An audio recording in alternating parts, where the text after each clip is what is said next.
As únicas certezas que temos na vida é que vamos morrer e que a crise no mundo dos negócios é uma certeza. Ela chega, né? A gente não sabe quando que ela vai vir, mas assim como os boletos, ela sempre vai chegar. A vida é assim mesmo, né? Primeiro o problema se apresenta para a gente e depois a gente reage ao problema. No episódio de hoje, a gente vai falar sobre o que fazer quando a crise vem. Qual o papel do marqueteiro estratégico nesse momento? Como diagnosticar, como decidir, como liderar e como transformar pressão em clareza. Porque a crise não define o tamanho da sua empresa. Ela separa quem está preparado de quem não está. Sejam todos muito bem-vindos aqui ao episódio de número 17 da Academia de Marqueteiros, o seu lugar para discutir aí sobre marketing estratégico. Lembrando a todos os que estão nos acompanhando aqui que a Academia de Marqueteiros é um ambiente de mentoria para você que quer trabalhar mais com a parte de marketing estratégico, sair da camada operacional, tática e atuar efetivamente e ofertar esse serviço ao mercado de marketing estratégico, um serviço onde a gente atua ali como um CMO as a Service, alguns modelos, né, alguns outros nomes bonitos que você pode dar, mas a real é que você acaba atuando sempre num jogo mais de entrega de valor e não um jogo de vender horas ali. Então é uma mudança de mentalidade, uma mudança de modalidade, onde você entrega o marketing estratégico como um serviço e você ajuda, né? Você é o par do CEO ali, ajudando ele a entender o marketing da própria empresa.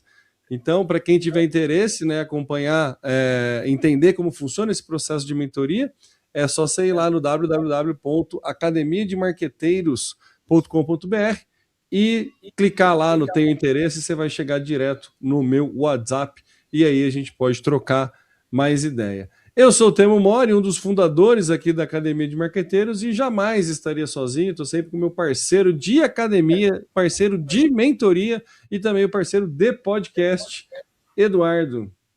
Boa, é isso aí, turma. Bom assunto para um ano praticamente turbulento, acreditamos nós, né?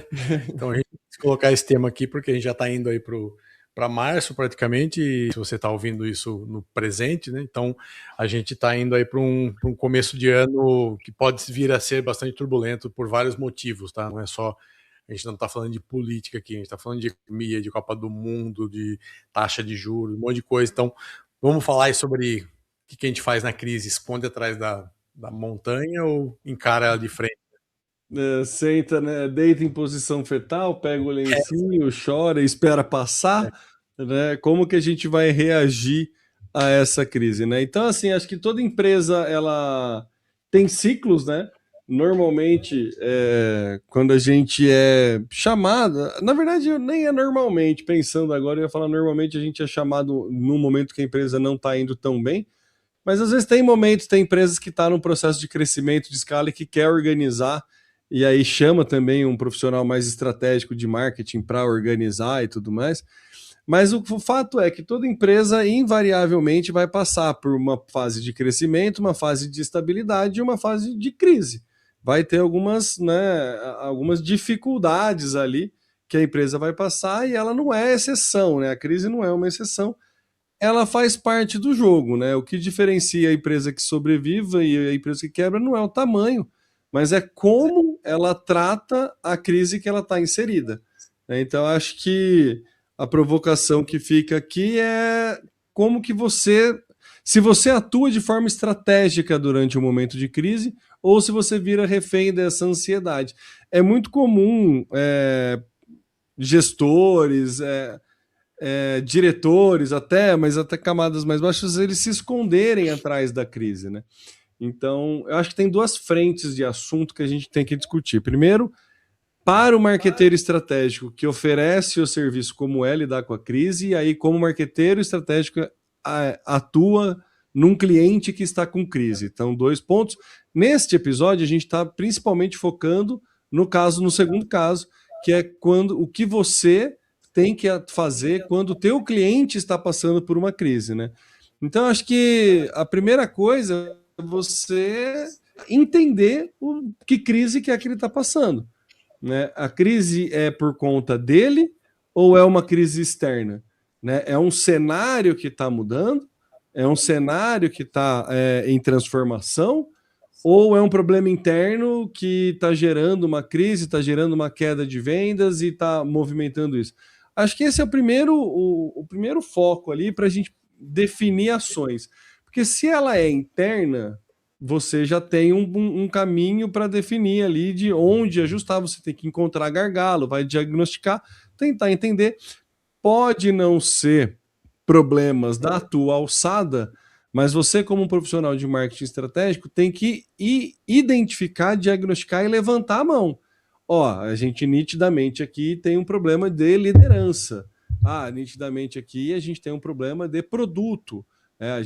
Você não vai ser o cara técnico que vai fazer alteração de produto, mas você é o cara que levanta a mão e fala, ó, por A mais B, dado esses indicadores e essa situação, eu identifiquei e levantei uma hipótese de que o problema é o produto. Enfim, né? Estou dando um exemplo aleatório aqui. E muitas vezes o problema é de mercado, não é interno, é um fator externo. E aí cabe a gente identificar esse fator externo e pensar como trazer para o locus interno as ações e reações que a gente vai ter perante a crise. Do que você acha mais tranquilo, quando o problema é interno ou externo? Eu acho que tranquilo nunca é, eu acho que quando é interno é menos ruim, porque eu sempre costumo brincar que tudo que está ao nosso controle a gente consegue fazer alguma coisa, e o que não está ao nosso controle a gente consegue fazer muito menos coisas. A gente consegue fazer alguma coisa, mas a gente não consegue, às vezes, resolver um problema, né? Então, por exemplo, pandemia. Chegou a pandemia. Cara, pode fazer o que for. Você pode minimizar, na maioria dos negócios, lógico. Teve coisa que vendeu até mais que vendia antes. O digital, a nossa área, é um exemplo que muitas empresas cresceram na pandemia. Mas um restaurante, uma loja, qualquer outra coisa, por mais que ela fizesse qualquer coisa que fosse a melhor empresa, com as melhores ideias, com a maior sacada, ela ia perder dinheiro, evidentemente. Claro isso, né? Acho que teve um interessante de alguns varejos grandes, tipo Galu, que fizeram umas estratégias de guerrilha, de colocar o WhatsApp na mão de vendedor, pegar motoboy para na casa do cara experimentar e trazer de volta. Fizeram uma coisa. Mas é evidente que a venda é muito menor do que o cara teria se a loja tivesse aberta. Então, assim, não é incomparável, né? Ele minimizou o problema. Então, acho que quando é interna, ela é mais tranquila desde que tem alguém junto ali com o empresário, com a gestão da empresa, para ajudá-lo a enxergar. O pior problema de crise é enxergar, né? Quando ela não é externa, o pior problema é o óculos que o cara que tá viciado, que às vezes mudou o grau e ele não está conseguindo enxergar, né? Então, gestão, modelo, fluxo de caixa, precificação, qualquer coisa que seja errada internamente, é muito difícil. Por que ele não viu isso? Não é porque ele é burro. É porque, cara, ele tá chegando de maneira errada, ele não tá olhando para o lugar certo, né? Então, antes de a gente começar, eu dei um exemplo aqui para o tema que não tem muito a ver com crise, mas eu estou fazendo um diagnóstico de um cliente onde ele não tinha clareza dos números. Então, ele não conseguia enxergar no detalhe um canal de venda.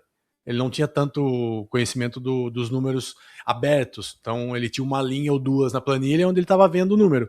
Aí, quando a gente abriu as linhas e começou a olhar custos e comissões, e não sei o que, a gente começou a olhar, a gente viu que tinha problemas, né? Então, assim, de novo, muitos clientes, quando estão em crise, falam, puta, aumenta, vamos investir mais, ou vamos abrir não sei o quê, vamos não sei o quê, achando que com isso fazer mais gente, vender mais, etc. E nem sempre isso acontece, nem sempre essa é a melhor saída, né? Porque nesse caso, se a gente colocasse mais dinheiro, como não é uma crise, tá? Não estou falando de crise, estou falando de um problema, mas não deixa de ser uma crise de alguma maneira, né? Então, esse cara ia jogar dinheiro fora, porque ele pode estar tomando prejuízo, aparentemente não sabe, e está botando um monte de dinheiro no prejuízo, está aumentando o prejuízo dele. Então, acho que é isso. Está gastando mais para perder dinheiro. Então, acho que essa clareza de saber como olhar para o negócio. E o duro é que a gente tem uma facilidade que não é o nosso negócio, né? Então, assim, nós que já temos negócios, ou quem já teve negócio e está ouvindo, com certeza se identificar, é que para você, cara, aquilo lá tá tudo certo. Você já olhou, você gastou tempo, gastou energia, sentou, viu de novo, viu 10 vezes. E aí, pra gente que tá de fora, a gente chega numa empresa de alguém inteiro e tem um olhar diferente, é mais fácil. Não é fácil, mas é muito mais fácil enxergar o problema, tá? Não resolver. Mas a gente, quando é nosso negócio, cara, eu passei muito por isso, cara. Depois que eu fechei a minha empresa há mais de um ano e pouco aí, hoje eu vejo algumas coisas e falo, nossa, tava aqui, cara. Tava no meu olho e eu não tava enxergando. Né? E porque você tá no cotidiano. Eu gosto muito da frase do peixe não vê a água, né? É uma frase que eu uso muito para cliente, assim, cara, é o que eu tô trazendo quando eu vou apresentar um diagnóstico ou levanto um problema. Eu falo assim, o que eu tô trazendo é porque é o meu papel olhar de fora, né? E não é falta de habilidade de quem tá dentro. Não é falta de conhecimento técnico de quem tá dentro. É porque quem tá dentro tá olhando para outro lugar, tem que fazer a empresa funcionar. Então, é outro outro olhar, né? Então, eu acho que é muito mais fácil mesmo quando você tá de fora e olha, porque é tipo revisão de texto, né? Às vezes você faz aquele texto, você leu o contrato, ou um texto mais difícil de ler assim várias vezes, não encontra nada. Chega uma pessoa de fora, olha, não, tá errado aqui, ó, essa palavra aqui tá errada. Você fala, puta, eu olhei um monte de vezes e passou, porque você fica, né, viciado. Então não tem como. Eu acho interessante a gente tentar analisar possíveis erros, possíveis ameaças externas, assim, né? A gente fala muito de análise SWOT, a gente levanta, né? O que pode ser ameaça externa. Então, no momento de crise, principalmente quando o caso é externo, é muito importante a gente avaliar, né? Olhar os números internos, mas olhar também números de mercado, né? E aí a gente identificar aonde efetivamente está o problema. Existe tem um artigo maravilhoso de 1960, o Miopia em Marketing, na hora que o Du falou dos óculos, né? Eu lembrei muito dele, do Theodore Levy, que ele fala muito disso, assim, ele fala que, na verdade, você fica com muito foco no teu produto e pouco foco no teu mercado. E aí o mercado tem uma mudança, você não se enxerga naquele mercado. E é legal que ele dá o exemplo de chicote para carroça. Que ele fala, cara, se você está no mercado de chicote para carroça, a hora que vem o carro, você não tem o que fazer. Mas se você está no mercado de catalisador para movimento, ele até brinca, alguma coisa assim, se não me engano, você consegue adaptar o teu chicote para uma correia para o carro, entendeu? Assim, não é fácil, né? Lógico que assim é um movimento bem esdrúxulo, assim, que hoje, né, é esdrúxulo, mas no artigo é um exemplo que ele dá que é bastante interessante, mas é um ponto de vista que a gente tem que ter. A gente, quanto marqueteiro estratégico, a gente tem que estar olhando mudanças de perfil de consumidor. A gente estava discutindo, acho que isso, alguma reunião para trás, assim, se há 10 anos atrás virasse para mim e falasse, ó, vai fechar a balada e abrir academia, eu ia falar, cara, você tá maluco. Tipo, nunca ia imaginar isso.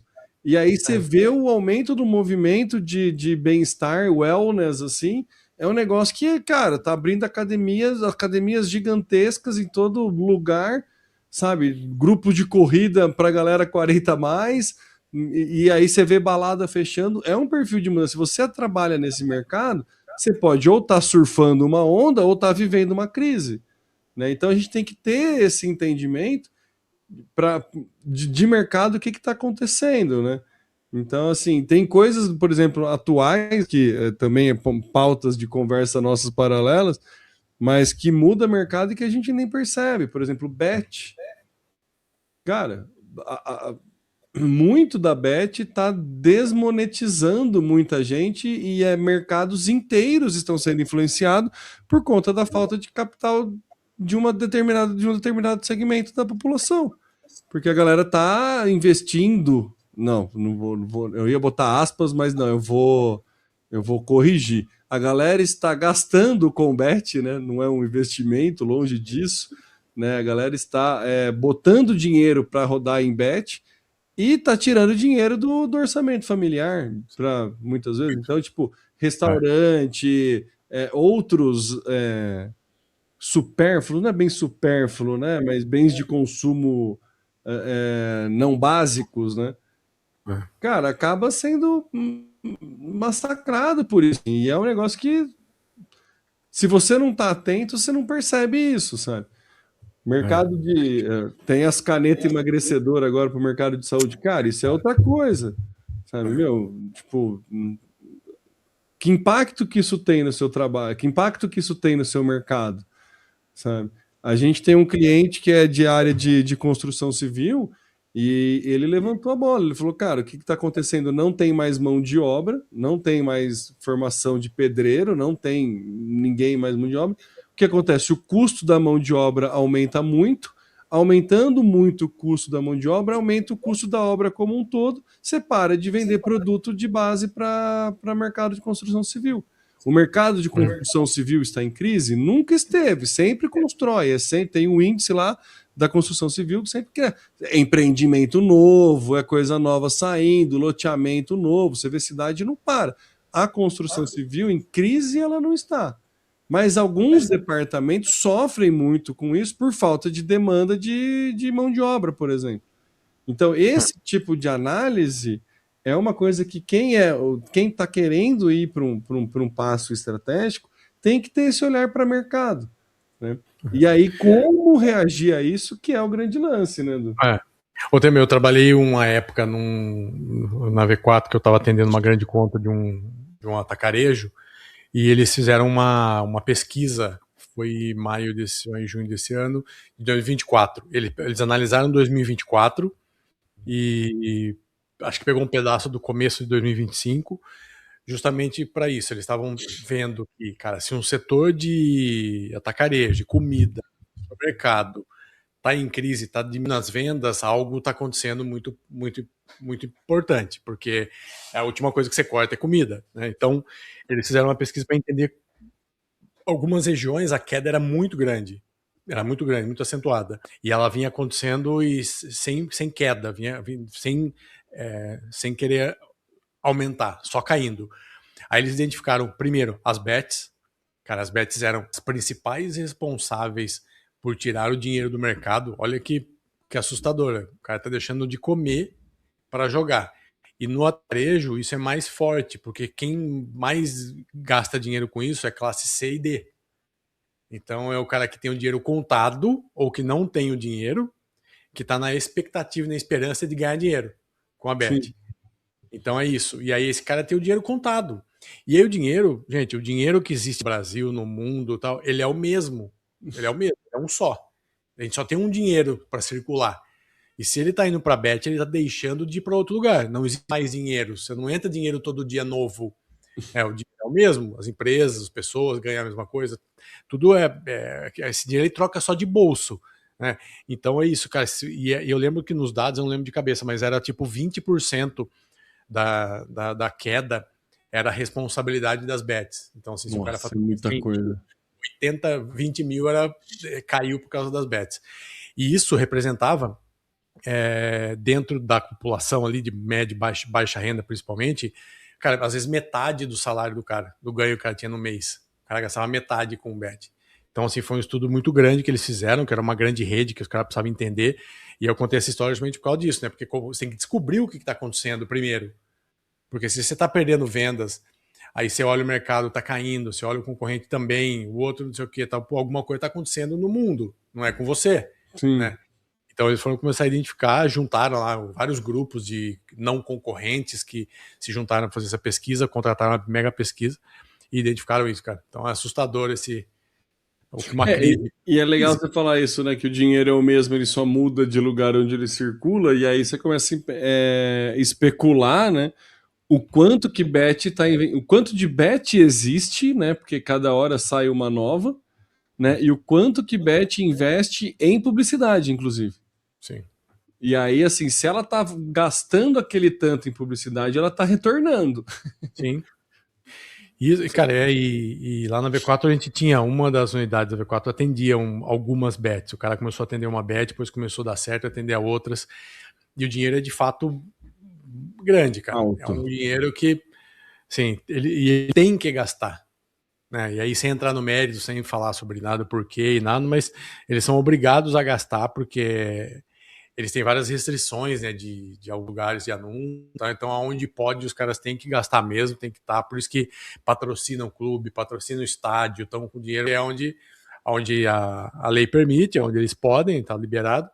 Então é isso, cara. Então os paraísos e tal, então, cara, tudo leva para um cenário, se nada mudar aí, que com certeza do que a gente está falando aqui, qualquer crise que hoje uma empresa está sofrendo aí no Brasil hoje, um pouquinho da Bet tem, velho.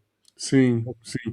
Tem muita questão de imprevisibilidade de mercado também. A gente sabe que ano de eleição, assim, influencia bastante também e tudo mais.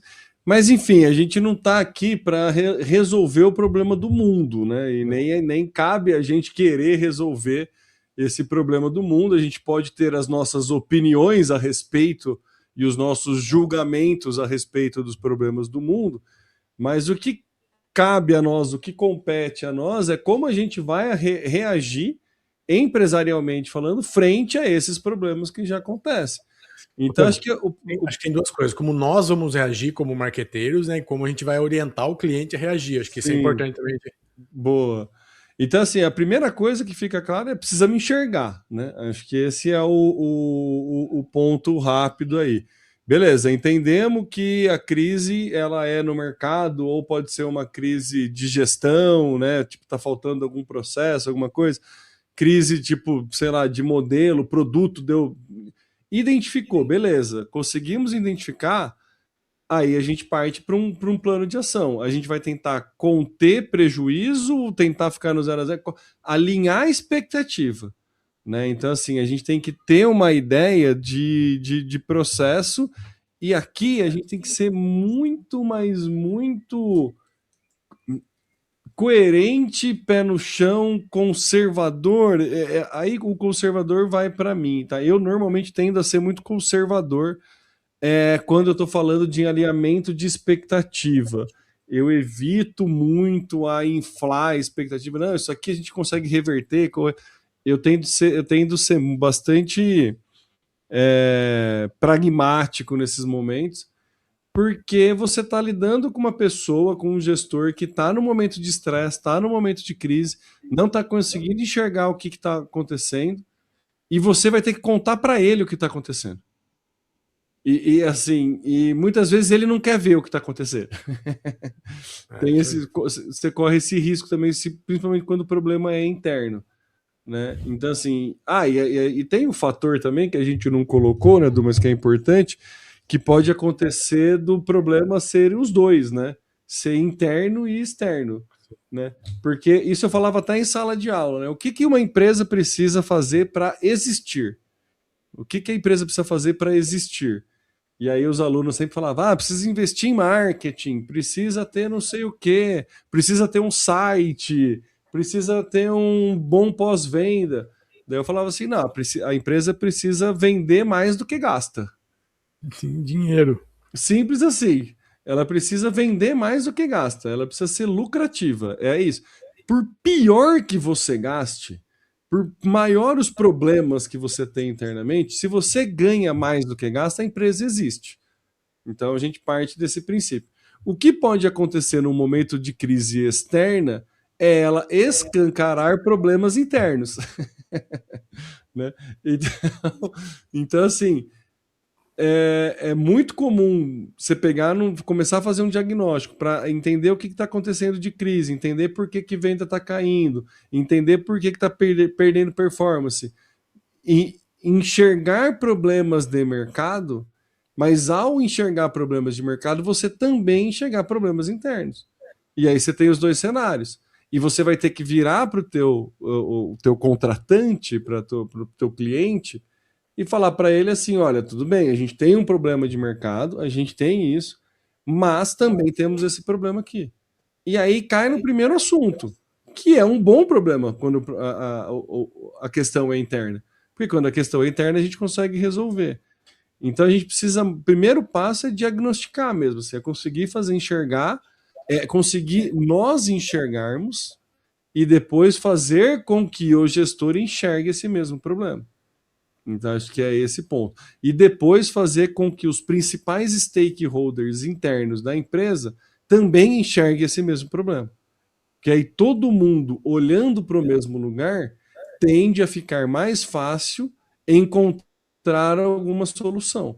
Porque você vai ter uma ideia, mas ninguém melhor do que quem vivencia a empresa para dar a sugestão de como sair de uma crise.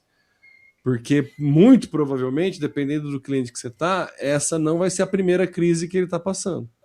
Então ele tem um histórico. E a gente sempre fala isso: respeite a história do seu cliente.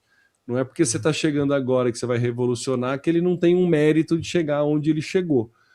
Então, discutir com mais gente, incluir mais gente competente, né? Competente no caso de a quem compete, né? A quem cabe essa discussão, é fundamental num momento desse, assim, para você efetivamente entender o que está acontecendo e que tipo de saída você tem. Você tem mais alguma sugestão nesse primeiro momento de diagnóstico?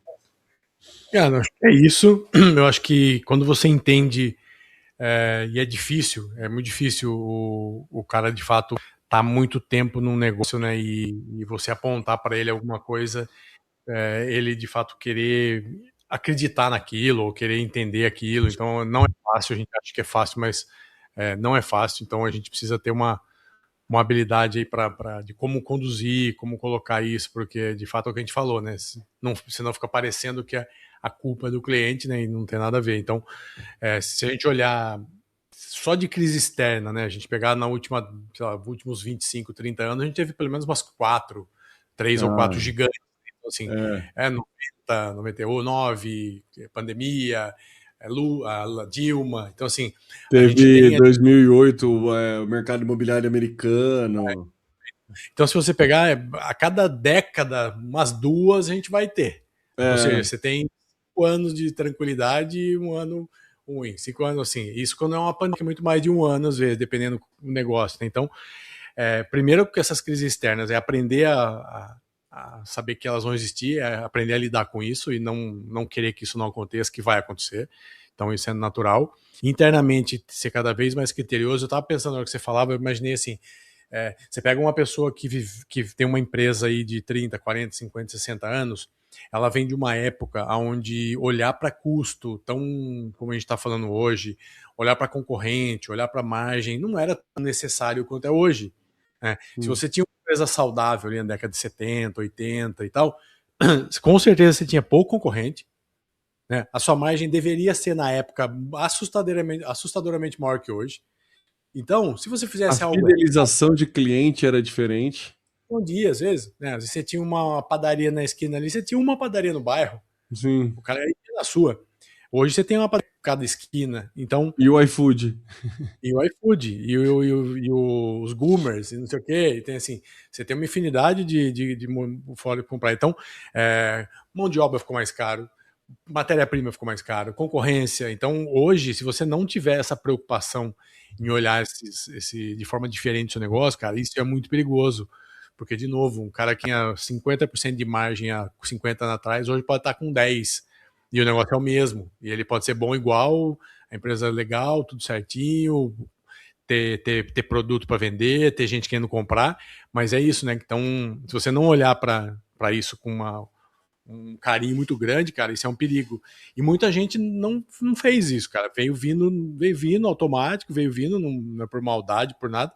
Mas, cara, não olhou para isso porque nunca eu tinha olhado para isso. Não tinha por que olhar para isso. Então, esse é um dos nossos papéis também, né, cara? O papéis é mostrar esse tipo de coisa. Então, acho que isso é importantíssimo também. E quando você está fazendo esse processo de pesquisa, de identificação, eu lembrei quando você estava falando do artigo do Miopia em Marketing, ele fala isso, assim, quando você precisa saber para onde olhar, né? Então, ele conta um exemplo do mercado de Detroit de carro, que eles não imaginavam que os carros menores poderiam tomar o mercado deles, né? Sempre teve aqueles carros grandes e tal. E aí eles fizeram uma pesquisa, organizaram uma pesquisa gigantesca para entender o que estava acontecendo, e a pesquisa não conseguiu identificar o que estava acontecendo, por que estava crescendo tanto aquele concorrente. Só que a pesquisa ela foi elaborada perguntando o que as pessoas achavam do produto deles. A pergunta errada. A pergunta errada. Então, muitas vezes, você está olhando numa crise, está tentando encontrar a resposta, mas você está fazendo a pergunta errada, sabe? Então, assim, você não está entendendo não é o porquê que pararam de comprar o teu produto, é o que mudou no perfil de consumo, no hábito de consumo do teu consumidor, né? Mudou o teu público-alvo, né? Às vezes é isso, é uma empresa de 20, 30, 40 anos. Cara, o perfil do público economicamente ativo mudou completamente, né? Então, assim, são nuances que você tem que entender que é fundamental no momento desse, né? E aí a gente tem os do's e os don't do's, né? O que a gente faz e o que a gente não pode fazer, né, em momentos de crise. No momento de crise, é a hora que se aperta mesmo ali o cinto, né? O gargalo engargala mesmo ali, me faltou a palavra, mas que aperta mesmo, que estressa mesmo, é muito natural você começar a querer fazer corte, precisa diminuir, precisa fazer tal coisa. Mas é muito importante a gente não fazer nenhum corte de forma desorganizada, assim. Acho que é porque você tá num... Quem atende pequeno cliente, e aí essa era uma dor que eu tinha muito quando eu era agência, você acaba sendo a principal entrada de recurso. Você, enquanto agência, passa a ser a principal entrada de recurso, a principal esperança do teu cliente de contornar essa crise. E aí, se vai passando o tempo, você não vai conseguindo, ele vai cada vez mais te apertar. E aí você está num momento de crise que você também não está conseguindo pegar outros clientes. Então você não pode perder aquele cliente. E aí entra naquele ciclo que a gente já falou em algum episódio atrás, não vou lembrar qual, mas que você vai ficando cada vez mais frágil na negociação com o cliente, você oferece mais apoio, mais demanda pelo mesmo contrato ou com diminuição de contrato. E aí fica ruim para todo mundo, né? Então, assim, acaba tendo um corte desorganizado, um corte que prejudica muito a relação sua com o teu cliente, e você precisa deixar isso claro para ele, você precisa pedir esse tipo de número para ele. Virar para ele e falar, tudo bem, a gente está em crise, a gente está em queda, até quando a gente sustenta essa queda sem precisar fazer nenhum corte significativo? Como que tá essa saúde? Sabe? O quanto que é desesperador.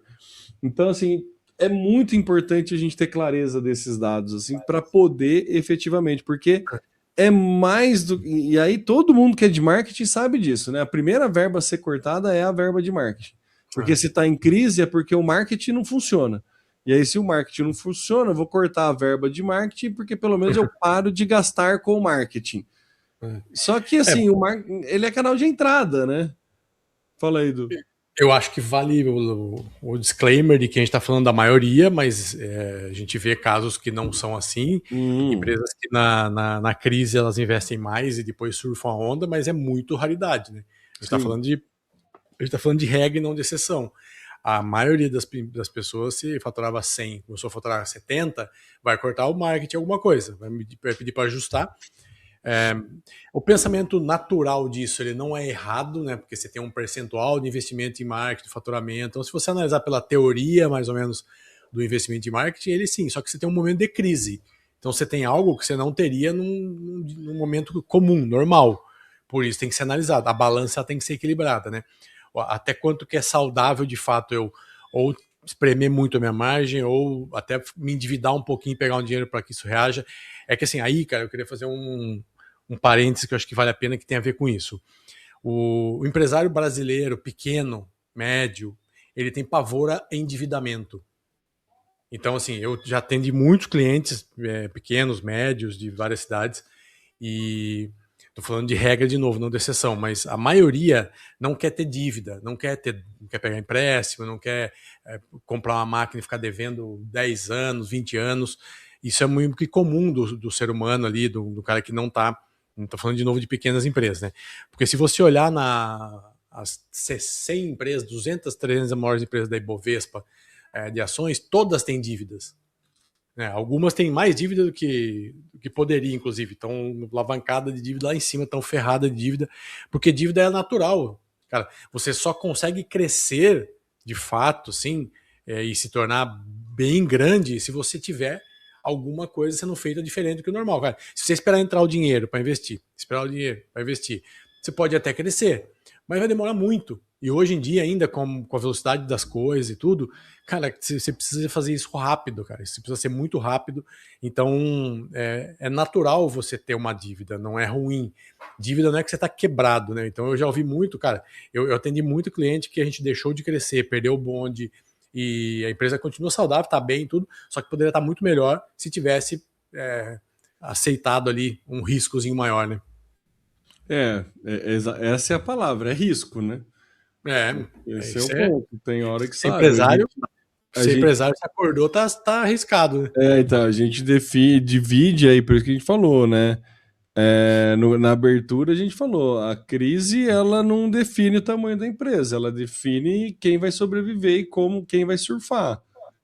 Eu odeio um pouco essa frase, né? Tem enquanto algum chora, o outro vende lenço. Não é uma frase que eu acho muito empática, mas ela tem o teu fundo de verdade ali, né? Assim, então você tem que ter uma leitura, um ponto de análise mesmo do que vale ser o risco, né? De como vale você investir, assim. Tem gente que efetivamente tem muito estômago para se endividar e fazer tudo mais. Então, acho que faz parte. Eu fico pensando muito o quão comum isso é em alguns mercados, né? Tipo, se a gente vai no agronegócio, por exemplo, o agronegócio é um mercado que vive, né? É dívida, safra e paga dívida, empréstimo, faz. Porque é isso, a entrada de recurso é na safra e na safrinha. Né? Você não tem muito por onde correr e tudo mais, e você vai com fé de que a coisa vai dar tudo certo. Na hora que vem uma crise, você, né, renegocia a dívida, faz um trabalho, mas investe para a próxima safra e faz todo um trabalho. Longe de eu ser um expert em agro, muito pelo contrário, mas eu tive uma vivência aí de mercado que eu via números, assim, tenho, né, tive acesso, né, não que eu sei disso, mas é engraçado, né, é interessante esse ponto, né, porque esse tipo de dor de barriga, né, esse tipo de aversão a risco, ou capacidade de lidar com esse risco, é o que vai fazendo o empresário virar mais casca grossa, assim, vai entendendo mais, né? A gente tem é justamente o estresse que faz a pessoa evoluir, né? A gente parte desse princípio, tem o conceito da antifragilidade, né, do Nassim Taleb, acho que a gente já deve ter citado ele aqui em algum momento, que leiam o livro, assim, é fundamental, ele muda, explode tua cabeça, é um baita livro, literalmente, é literal dentro da ambiguidade, é um livro bem grande e também é um livro, e também um grande livro, então vale muito a pena ler, mas ele traz o conceito de que o frágil é o que se rompe, você faz um estresse, coloca sobre o estresse, ele se rompe fácil, o robusto é algo que você coloca o estresse, ele demora para quebrar, mas depois de um certo ponto ele quebra. Aí tem o resiliente, que é o que volta ao estado natural, né? E tem o antifrágil, que ele chama de antifrágil, que é a parte depois de um estresse, ele volta mais forte do que ele era antes do estresse. E aí a análise que ele faz é que todo organismo, todo elemento orgânico, né, natural é, por natureza, antifrágil. O exemplo mais claro é o músculo, né? Você faz musculação, você estressa o seu músculo, e aí ele vai ficando cada vez mais forte porque ele vai reagindo a isso. E o Taleb ele fala que organizações também têm que pensar desde a tua célula a uma sociedade, ela segue esse modelo de antifragilidade. Né? A tua célula, você quando toma uma vacina, você está, né, gerando um estresse para o teu corpo, mas daí ele fica mais resistente. Você, o músculo, aí você pensa na tua casa, na sociedade, ele tem. Essa é a viagem do livro. E aí, para o empresário, é a mesma coisa. Né? Quanto mais você consegue se colocar a risco, quanto mais você tem, ao contrário de aversão, aceitação à dor de barriga, mais rápido você tende a crescer. mais rápido você tende a lidar com essa crise. Então, cabe a você, que está ali na parte estratégica, identificar esse perfil do empresário que você está atuando, sabe? E a gente já falou muito disso, assim, de como você tem que mudar o diagnóstico para a pessoa, como você alinha a expectativa com a pessoa, como que você faz. Mas, assim, no momento de crise, ainda mais, sabe? É mais importante, porque, cara, eu vou fazer um diagnóstico para ele parar de sangrar, ou vou fazer um diagnóstico para ele pegar um empréstimo, sangrar muito mais, dar toda a vazão, mas depois a gente vai surfar uma onda que a gente entende ser necessário. Então, existem crises que auxiliam, né? Sim, O negócio. O exemplo que eu dei no começo, uma crise externa que demonstra, que abre ali, que mostra um monte de problema interno. Cara, se não fosse o estresse externo, talvez você nunca arrumaria a casa. Então você precisa desse estresse para dar uma organizada na casa. Então aí você vê se você está com o caixa minimamente organizado, faz um open door numbers, né, o tempo de respiro que você consegue funcionar. Se todos os seus clientes saírem, e aí funciona para os dois, né, tanto para o empresário quanto para o marqueteiro que está prestando serviço. Quanto tempo você consegue ficar sem nenhum cliente com a tua reserva de emergência, com o teu caixa? Né? Isso é um fluxo de caixa, um caixa organizado que você precisa ter. Os seus processos ali internos são, claro, o nível de eficiência, o que dá para você fazer mais com menos? O que dá para você ser mais eficiente? O que está ineficiente que você pode cortar? Né? Quem você vai responsabilizar para cada coisa? Esse é um ponto gostoso também. O tema, eu tava vendo um negócio, cara, pra não esquecer, eu vi um estudo da Amazon, um case da Amazon, e aí os caras estavam falando sobre embalagem. Se vocês compram na Amazon e estão ouvindo, devem ter recebido um produto desse tamanhozinho, 5 centímetros, e uma embalagem de 30 centímetros. Um saquinho, uma caixinha, uma coisa que não faz nenhum sentido olhando... Compra uma escova de dente e vem a caixa da TV. Então, E aí, o caso estava falando o seguinte, que tem vários fatores pelos quais isso acontece, mas o principal é custo. Aí você fala, pô, mas custa mais caro uma embalagem maior para um produto menor. Só que não é só a embalagem o custo, é logística, é despacho, é tempo, é um monte de coisa. Ou seja, imagina assim, a gente está achando que a Amazon é um quartinho de 5x5 onde tem 10 produtos e a embalagem.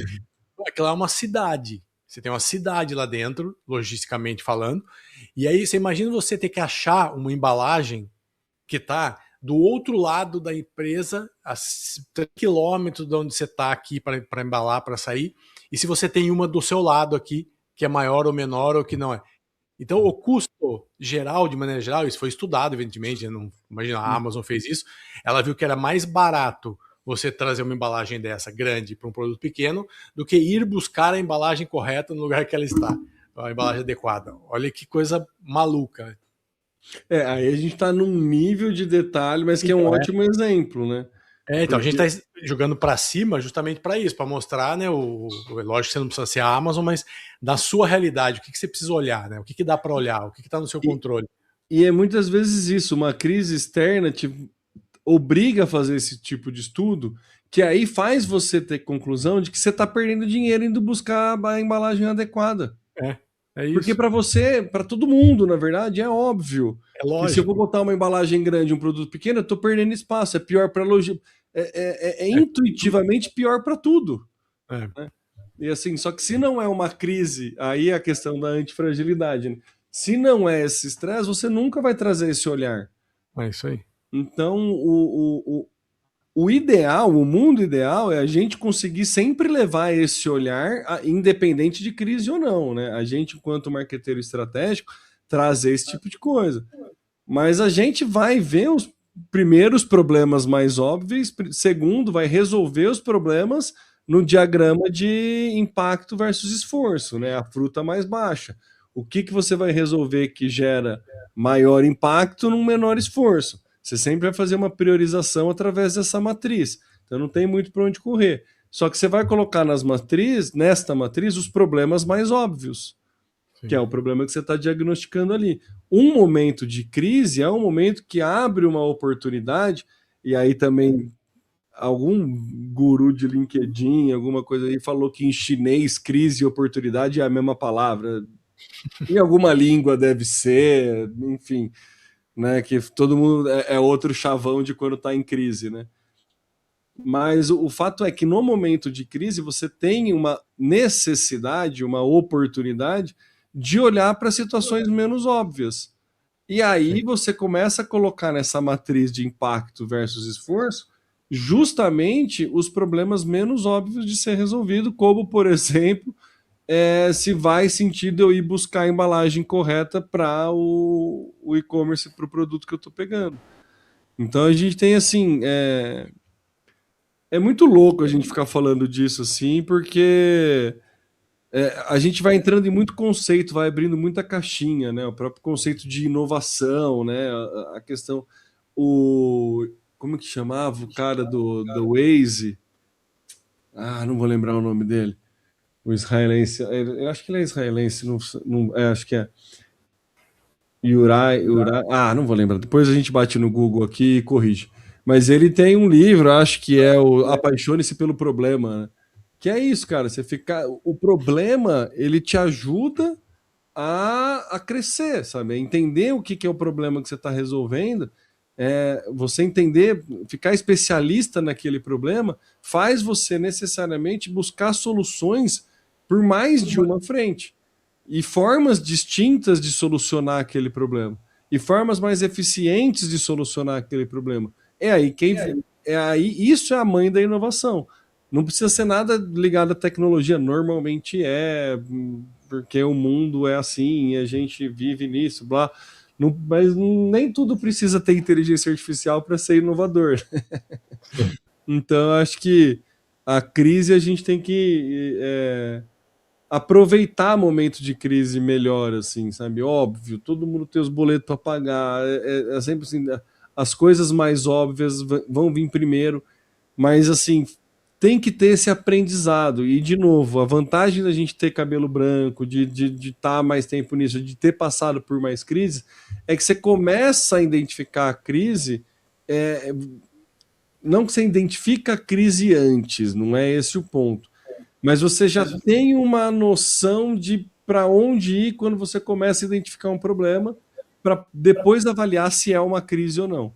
Né? Então você tem um aprendizado ali que você consegue sair. Então acho que é muito importante a gente ter essa vivência, esse ponto e essa reflexão mesmo, né? Do quanto que é importante a gente trazer esse olhar menos óbvio, talvez, pro nosso papel ali. Então, enfim, a gente precisa ter tempo para fazer isso, né? Então não dá para vender hora e querer entregar isso, sabe? Não é fácil. É demanda complicada. Eu estava lembrando aqui quando eu comecei minha carreira, eu trabalhei com relações públicas, né? Então fazia muito assessoria de imprensa, então fiz muito isso no começo. E uma coisa que essa área me ensinou muito, cara, é que toda assessoria boa, grande, que se preze, ela tinha o seu comitê de crise, tinha a sua cartilha de crise, tinha tudo. Por quê? Porque, cara, como hoje muito menos, né? Mas antes dava um problema, a Globo ligava, a Veja ligava, todos os veículos ligavam para saber uma opinião da empresa. Qual que é o porta-voz? Quem vai falar? Né? Então, você pega, por exemplo, lá, Brumadinho, caiu aquele, matou um monte de gente. Pô, Petrobras, e aí? Como que foi? Vale, né? Vale. E aí, como foi e tal? Então, assim, as assessorias de imprensa fazem isso, acho que fazem ainda, não estou por dentro, mas faziam isso muito bem. Que cara, eles mapeavam todos os tipos possíveis de problemas que poderiam acontecer de manhã, de madrugada, à noite, domingo, quem seria, quem ligaria, o que falaria, o que não falaria. Então, cara, de umas cartilhas, aí isso era treinado com os porta-vozes internamente, como que chegava, qual era o fluxo que ia acontecer, depois de quantos dias fazia o quê. Cara, assim, é espetacular. Então, assim, pô, foi muito importante para mim no começo da carreira aprender isso, cara, porque isso ajuda demais, porque, primeiro, né, você acaba não fazendo coisas desorganizadas porque no estresse você acaba atirando para todo lado. Sim.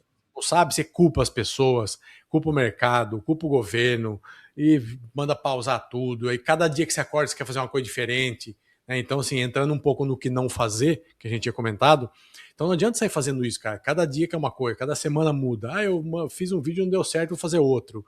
Não, temo que é o problema. É o Eduardo que não tá sabendo direito a campanha. Então, assim, você começa a dar um monte de tiro sem saber para onde atirar de verdade, o que tem que fazer. Então, cara, você imagina, é uma coisa simples, existe há décadas, se não for séculos. Você tem um manual básico de algumas coisas, né, internas que você pode olhar, ou que você pode transformar esse manual em coisas executáveis já. Se você sabe já que tem que ser isso, vamos dar uma olhada se meu fluxo está legal, meu custo, meu produto, minha margem, meu custo, meu CAC. Então, assim, acho que é um bom caminho fazer essa reflexão aí sobre esse manual.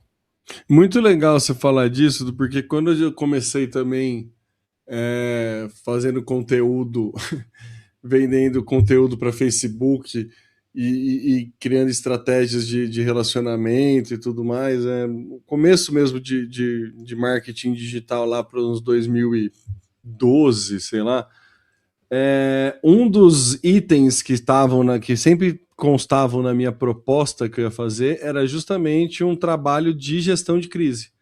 Era uma organização para gestão de crise. Então eu fazia o onboarding do cliente e levantava, se der ruim, com quem que eu falo, qual é o telefone, qual que é o canal, eu ligo, para onde eu ligo, como eu falo, porque se começar uma bola de neve de viralizada, a galera começar a falar mal e queimar a reputação, agilidade é tudo, e a gente saber o que a gente já está minimamente organizado para responder é fundamental para evitar que a bola de neve vai crescer cada vez mais. Então, isso era uma coisa que eu fazia, e aí depois você tinha as métricas para justificar o seu trabalho de gestão de crise, que era o tempo de resposta para cada uma dos comentários, como você ia moderar comentário, enfim. Era um... Eu passei por algumas, assim, dessas que eram bem difícil, assim, de dar, mas que se não tivesse esse planejamento, cara, você ia ficar batendo cabeça muito antes, assim. Então, é fundamental você tentar antever ou pelo menos já se precaver, né?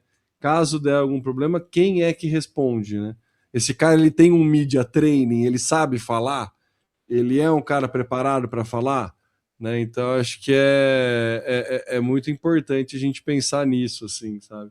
Os políticos são muito bons nisso, né, cara? Então, se o você Maluf era o nosso maravilhoso, né? Cara, se você é referência, você quer aprender a falar, se posicionar, argumentar, a falar o que você quer e não o que o cliente perguntou, o que o cara perguntou.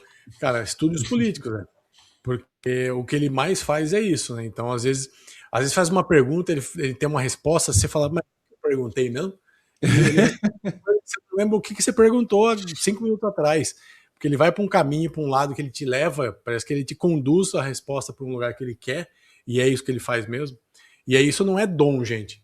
Então, assim, isso é treino, isso é estudo, é treino.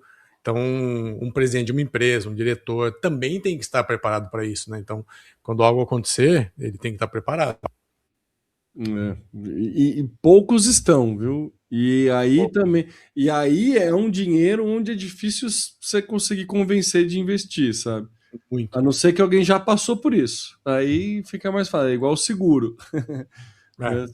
Tipo, não preciso até quando precisa, né? Então. Eu sou um cara que teria tudo para não ter seguro, que eu nunca bati o carro na minha vida, faz mais de 30 anos que eu dirijo. Mas se eu somar tudo que eu já paguei de seguro, eu sou um que tenho todo o perfil para não fazer seguro de nada, mas faço porque tenho bom senso. Mas olha e fala, não tenho, nunca tive aqui, vou passar um aninho sem aqui, uns meses sem e tal. E aí que vem o problema, né? A gente não tá negligenciar. Levando isso para o mundo corporativo é a negligência, né? Você falou, deixa isso aqui, não vai dar nada, não. E aí é um risco que você tem que. Né, é o contrário do empréstimo, né? Aí é um risco que você está tomando, mas que assim, tem que avaliar né? Você, enquanto marqueteiro, tem que avisar, né, o tamanho do risco, mas é um risco que normalmente não vale você passar. Só para não esquecer também, cara, eu passei por algumas empresas já, tive alguns líderes, pares e subordinados. E agora falando especificamente em líder, né? Porque quando hoje tem uma crise, o líder é um cara muito importante ali a figura dele é muito importante nesse momento. E, cara, se esse cara não souber conduzir de fato, independente do que a gente falou aqui, a forma dele agir, dele falar, dele se posicionar, dele tratar o assunto, cara, se ele não for um cara preparado, né, então a coisa tende a não ser boa, mesmo tendo toda a preparação com todo mundo, pessoas boas, processos criados, tudo. Se ele não for um cara bem racional, um cara que saiba definir bem o que tem que ser feito, um cara que falar as verdades da maneira certa que ele vai falar, vai ser realista, mas vai ser educado. Então, assim, cara, isso muda muito também, cara. Eu já passei por algumas com alguns chefes que a gente não queria ter novamente, cara. Então, assim, e outras que foram muito bons por isso, né? Os não queria ter novamente, por quê? Por ser um perfil mais explosivo, assim? Por isso, porque o cara sai dando tiro. O cara sai, pega 2 revólveres em cada mão e sai dando tiro.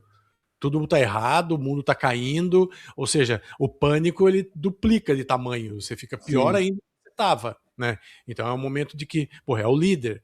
É igual um técnico de futebol que tá perdendo, eu acho um absurdo, velho. Eu vejo uns técnicos de futebol gritando na beira do camado, xingando e não sei o que, xingando de burro, jogador. Cara, você só tá piorando a situação. Não que você não possa gritar, mas, cara, a maneira como você faz, como você fala com o jogador, você acha mesmo que ele tá querendo errar? Que ele não tá querendo acertar? Que ele errou o gol de propósito? Se sim, a gente tem um problema, mas não é normal, né? Naturalmente, ele não vai querer. Se sim, pode ser bet, né? Pode ser. Aí, muito pode ser. Então, assim, se o cara tá lá fora e a sua referência que te treina tá te xingando, que você fala, seu burro, chuta pro gol, certo? Cara, não adianta nada. Agora, se dá um tempo, ele vem tomar uma água e fala assim, olha, puta, eu vi que você tentou pra esquerda e não deu certo. Cara, continua. É isso aí, mas na próxima, e se você olhar pra direita ali, ó, vai lá que eu confio em você. É diferente, cara. Você mostrou pra ele que tá errado, tem que fazer uma coisa diferente, que não deu certo, mas de maneira diferente, né? Então, isso eu já passei por algumas que muda completamente o jogo, cara. Muda. Ah, não muda. Eu já tive a diferença do cliente que bate na mesa para o cliente que, né, coloca as cartas na mesa, assim. Acho que é fundamental o papel da liderança, porque a gente tem essa máxima, né? Muito da cultura da empresa, se não toda a cultura da empresa, é como o líder imputa essa cultura, é muito do dia a dia do líder, né? O líder que define a cultura da empresa, né? Se você vai ter uma empresa de gente calma e tranquila trabalhando, é mérito do líder. Se você tem uma empresa de gente ansiosa e desesperada trabalhando, também normalmente é mérito do líder. Então, atender, né? Quando a gente está falando de marketing estratégico, de se posicionar nessa cadeira que a gente atua hoje, a gente está falando diretamente com essa liderança e num momento de crise a gente tem que ser a pessoa, a gente é pago, né? Eu gosto muito disso também, é uma coisa que eu falo bastante em reunião. Eu tenho o prazer de trabalhar com alguém que me paga para eu sempre falar a verdade. Óbvio que você vai escolher a forma de falar a verdade, né? Você não vai, né, assim, mas você tem que levantar esse ponto, você tem que virar e falar. Sabe, você tem que virar e falar, ó, vem cá, amigo, vamos almoçar, né? E aí eu preciso conversar com você, sabe? E tratar desse assunto, falar, ó, a condução do time da forma que você está fazendo está piorando a gestão do time. A gente está fazendo um trabalho de marketing focado nisso, nisso, nisso. O objetivo é trazer mais cliente, é trazer mais oportunidade para esse time trabalhar. E esse time não está tendo condição de trabalhar por essa e essa questão. Vamos mudar, não adianta sempre só apontar o problema, né? Traz alguma possibilidade de caminho. Vamos apontar para cá, vamos direcionar aqui, dá um pouco mais de respiro para esse cara aqui, deixa ele atuar mais, tira um pouco de liberdade desse outro aqui, enfim, né? Aí a condução acontece da forma que você entende ser melhor. Mas é fundamental você ter essa leitura e essa análise, assim, né? E para isso você precisa entender da pessoa, entender do perfil e tá muito claro os números da empresa do que está rolando, né?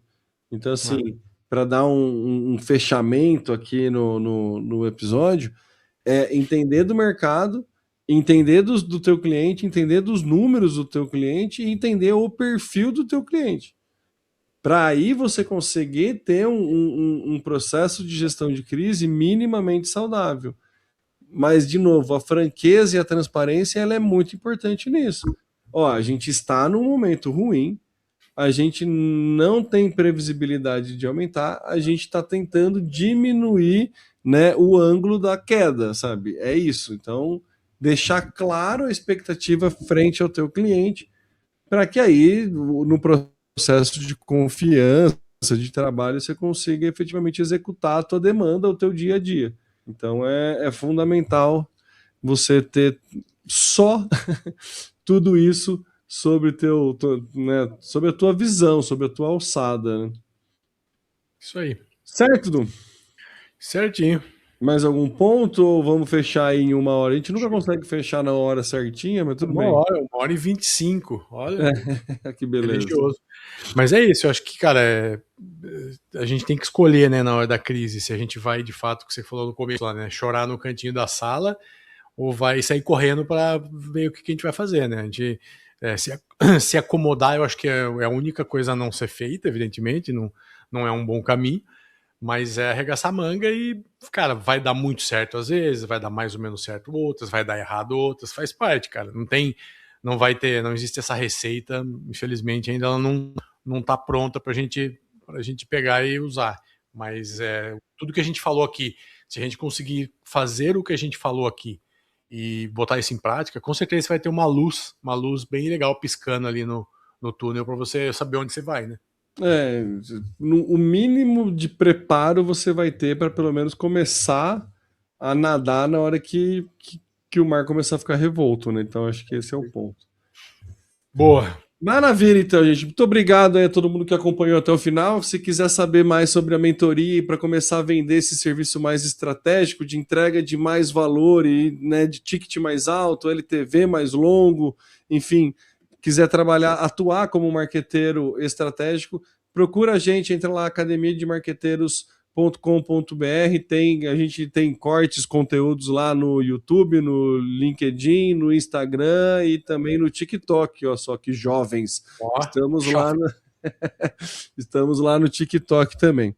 Maravilha? Valeu, muito obrigado e até a semana que vem. Até, um abraço.